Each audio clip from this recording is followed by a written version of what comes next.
शेतकऱ्यांची संपूर्ण कर्जमाफी तसेच शेतकऱ्याचे विविध प्रश्न घेऊन आज स्वतः रविकांत तुपकर हिंगोलीच्या जिल्हाधिकारी कार्यालयावर आले आहेत।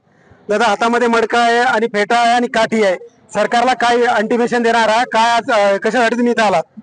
तुम्ही कर्जमाफीचं आश्वासन सरकारने दिलं होतं ते सरकार पाळायला तयार नाही।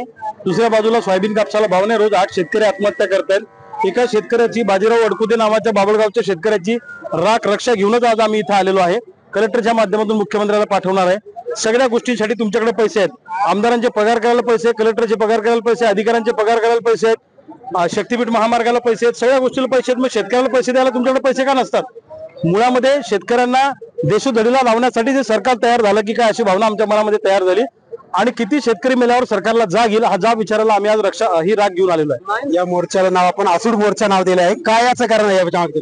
नाही, आसूड असं आहे की सरकार जर ऐकणार नसेल तर सरकारमधल्या मंत्र्यांच्या पाठीवर या चाबुकाचे फटके येणाऱ्या काळामध्ये पडतील हे सांगायला आज आसूड मोर्चा काढलेला। नक्कीच रविकांत तुपकर हे अनेक वेळा शेतकऱ्यांच्या प्रश्नासाठी रस्त्यावर उतरतात आणि आज सुद्धा त्यांनी हिंगोली येथील जिल्हाधिकारी कार्यालयावर मोर्चा काढला आहे। आपल्यासोबत अजून एक शेतकरी नेते आहेत। धन्यवाद, तुम्ही मोर्चा काढला आहे, हातामध्ये अस्थी आहेत, कुठल्या शेतकऱ्याच्या अस्थी आहेत आणि कुठे या देणार आहात तुम्ही? नाही, मुळातच महाराष्ट्राच्या सरकारनं सांगितलं होतं, देवेंद्र फडणवीस साहेबांनी सांगितलं होतं की आम्ही सत्तेमध्ये आल्यावर शेतकऱ्यांचा सातबारा कोरा करणार आहोत। परंतु इथे शेतकऱ्यांच्या सोयाबीनला भाव नाही, कापसाला भाव नाही, त्याला पीक विमा मिळत नाही, म्हणून तो कर्जबाजारी झालेला आहे। असंच आमच्या हिंगोली जिल्ह्यातील बाबुळगाव येथील बाजीराव वडकुते नावाचे शेतकरी आहेत, त्यांच्यावर 1,90,000 SBI बँकेचं कर्ज आहे, ते त्यांच्याकडनं फेडण्यात गेलं नाही, म्हणून त्यांनी त्रस्त होऊन आपलं जीवन संपवलं, आत्महत्या केली।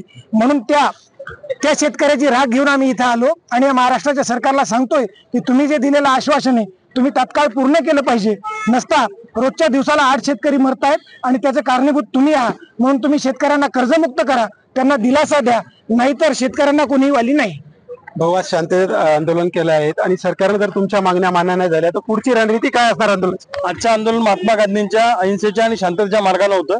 सरकारनं दखल घेतली नाही तर छत्रपती शिवाजी महाराजांचा गनिमी कावा आणि शहीद भगतसिंगांचा जहाल विचार अशा पद्धतीने पुढचं आंदोलन होईल। तर हे होते रविकांत तुपकर यांनी सांगितले, आज आम्ही शांततेत जरी आंदोलन करत आहोत, याच्या पुढे जर सरकारने आमच्या मागण्या मान्य न झाल्या तर आम्ही याच्यापेक्षा उग्र आंदोलन करून रस्त्यावर उतरण्याचा इशारा त्यांनी दिलेला आहे। फारुख शेख, न्यूज 18 महाराष्ट्र, हिंगोली।